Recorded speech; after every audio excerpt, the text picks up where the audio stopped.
இன்னைக்கு தமிழகத்தில் கோவை, திருப்பூர், நாமக்கல், ஈரோடு, விழுப்புரம், தமிழகம் முழுவதும் பல மாவட்டங்களில் கறிக்கோழி வளர்ப்பு பண்ணை நடத்தி வர்றாங்க.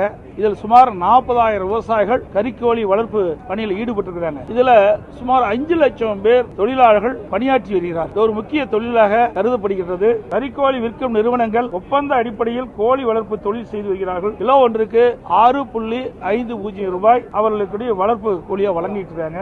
அதிமுக ஆட்சியில் தான் அப்ப கால்நடைத்துறை அமைச்சர் இருக்கும் போது இதுக்கு ஒப்பந்தம் போடப்பட்டது. பல ஆண்டுகள் ஆகிவிட்டது. இப்போ கோழி குஞ்சு, கோழி வளர்ப்பு தீவனத்தின் நிறுவனங்கள் வழங்கியது. ஆனால் இடம், கோழி பண்ணை செட்டு, தேங்காய் நார் மஞ்சி, மின் கட்டணம், தண்ணீர் போல பல மடங்கு இன்னைக்கு உயர்ந்துட்டது. இந்த விலை உயர்வால் இன்னைக்கு கடுமையாக இந்த கறிக்கோழி வளர்ப்பு பண்ணை உரிமையாளர்கள் பாதிக்கப்பட்டிருக்கிறாங்க. மற்றும் தொழிலாளருடைய சம்பளமும் உயர்ந்து விட்டது. இதனால இந்த கறிக்கோழி வளர்ப்பு பண்ணை உரிமையாளர்கள் இதனுடைய வளர்ப்பு வகை உயர்த்தி கொடுக்க வேண்டும் என்று பல முறை கோரிக்கை வைத்தார்கள். அரசிடம் 6 மாத காலமாக தொடர்ந்து இது குறித்து அரசுடைய கவனத்தை கொண்டு வருவதற்கு போராட்டம் நடத்திட்டு இருந்தாங்க.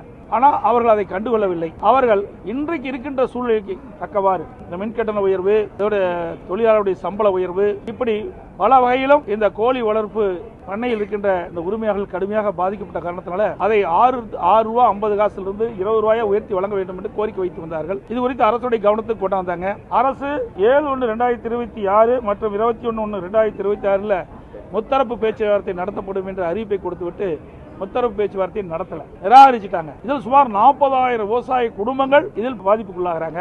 5 லட்சம் தொழிலாளர்கள் ஈடுபட்டிருக்காங்க. ஆனா அரசு வேண்டுமென்றே திட்டமிட்டு இந்த கறிக்கோழி வாங்குகின்ற நிறுவனங்களை சாதகமா செயல்பட்டு வருகிறது. அதுதான் இப்ப தெளிவா வருது. ஏன்னா இன்றைக்கு இருக்கின்ற சூழ்நிலைக்கு தக்கவாறு இவர்களுடைய கூலி உயர்வை, கோழி வளர்ப்பு செலவு அதிகரித்த காரணத்தினால கோழி வளர்ப்புக்கு எவ்வளவு செலவு உயர்ந்திருக்கிறதோ அதற்கு ஏற்றவாறு அவர் உயர்ந்து கொடுக்க வேண்டும் என்றுதான் அவருடைய கோரிக்கை.